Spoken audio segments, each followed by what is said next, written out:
wala pa madawat, aprinda na. Diba? So, kini siya, dili siguro ni siya diha dahil yung mabati ang epekto sa programa ni Senator Ivy.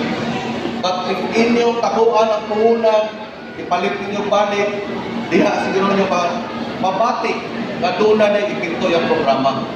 So, para sa mga gusto na bangon, kapila na ko ni i-remind sa tanang livelihood program na ito, ikat sa katong DSWD na livelihood program sa 4Ps. Na o boxer lang ta mga barangay na bangon, kitang kanan, masinso kita.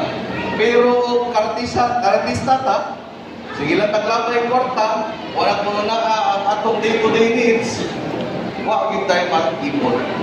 So, ako, papasalamatan dito sa atong Senador Ivy Marcos niya.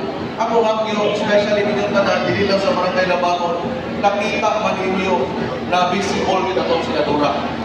Unta, kitang ka na adiri, mag-solid ka para sa mga Marcos. Okay ba ka na? Magkuban ba ka para ni Senator Ivy Marcos? Labi ng Tagalabangon, kaya nga no? Naparabay namin ang suggest. Diba? So, ako dili ko muunda ko paningkamot para madala ang ayuda dari sa atong barangay. Maghiusa lang yun. Kaya no? Kung di ka maghiusa, isang asang barangay ang sudan, magkubot-kubot ta, sige na tagpamulitika, wag ito'y kapadungan.